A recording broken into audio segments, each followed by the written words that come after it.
Hello and welcome to this bite-sized episode of Life Lessons with me, Simon Mundie, in which we revisit a nugget from one of my previous conversations and have a closer look. Are you a human being or a human doing?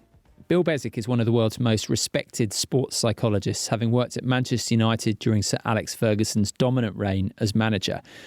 Keane and Gary Neville are among those who credited Bill with making a real difference to their ability to perform at the top.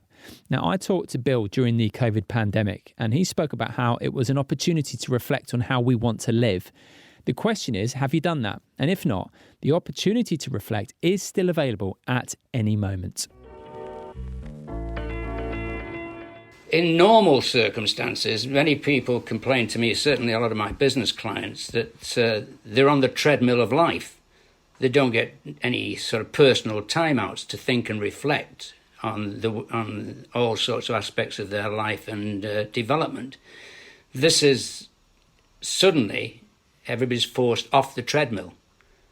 And what a wonderful moment to capture. It's a sort of personal timeout to reflect on your story and whether your story in life is heading the way you want it to be. I think there will be many people go back to work with a different perspective now, having worked from home and perhaps having not worked at all, having had more time with the family, having had more time to read, to think, to reflect.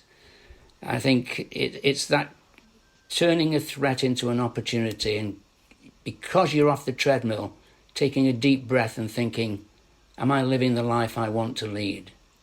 Do you think the treadmill of life had got too quick before this pandemic set in? I really do. I think it's for some people, it will be a wake-up call, because the treadmill is a wonderful excuse for not thinking. And I see that in sport all the time. The regular pattern of daily training, daily activities, game, recover, train, game, recover, train, it actually forces you into almost a non-thinking state, and you lose perspective and balance in your life. I've had a couple of people get in touch with me who listen to the podcast and appreciate sort of the mental health angle, for example, who've said things like some of the issues that they maybe had around anxiety, they were able to distract themselves from before, but now, because we're all under lockdown, that opportunity has gone. That may feel uncomfortable, but is that an opportunity in and of itself to face those uncomfortable feelings as well as the thoughts that we've been avoiding? Yes, I think that's a great point, Simon, that the people are making, that anxiety is a piece of information that won't go away, but you can distract it by keeping moving, keeping busy. And many of the coaches I've worked with actually do that. They don't face up to the realities of life because they always have an excuse to keep moving. I've got to be somewhere. I've got to do this. I've got to do that. We're playing on Tuesday.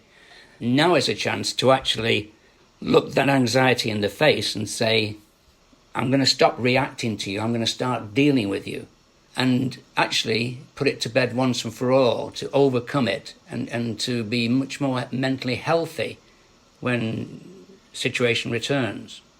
I can only give you examples of when athletes or coaches come to see me privately, and they find that just sharing their anxieties, being honest about what's happening in their lives and what's getting in their own way, helps them enormously. So the starting point might be to be honest about the anxiety and to share it with somebody you love or care, or even somebody online, a mentor, a counsellor, an old friend.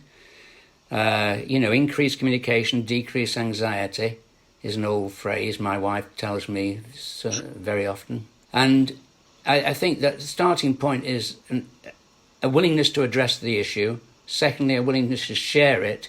And thirdly, the beginnings of an action plan. And there's plenty of good material online. We hear about the bad material, but there's plenty of good material about action planning. So when a client comes to me with an anxiety, we share it. We become more aware of it. We then begin to look at ways which we can deal with it. And usually they leave with the beginnings of an action plan. And they feel much better about it after they've shared it, and much better that they've addressed it. And of course, they're stronger personally after such a process. So vulnerability and being open is key. And just quickly then, this opportunity then of being that we're going through, rather than the relentless doing. So getting back into just being to some degree. Is the balance between being and doing, was that out of whack? And is this an opportunity to get that a bit more on an even keel? I think if I take my two sons, I was an ordinary PE teacher when I started, but I had time to watch my children play the games and the activities and go to school and see them operate. But my two sons are very busy professionals, very successful, but very busy, successful professionals, which is time demanding. And you wonder about quality of life. And I think one of the big things that people reflect on is, yes, I make money. Yes, I've got a nice house. Yes, I'm doing well. But have I got quality in my life? You just called it, Simon. Am I operating fully as a human being rather than a human doing?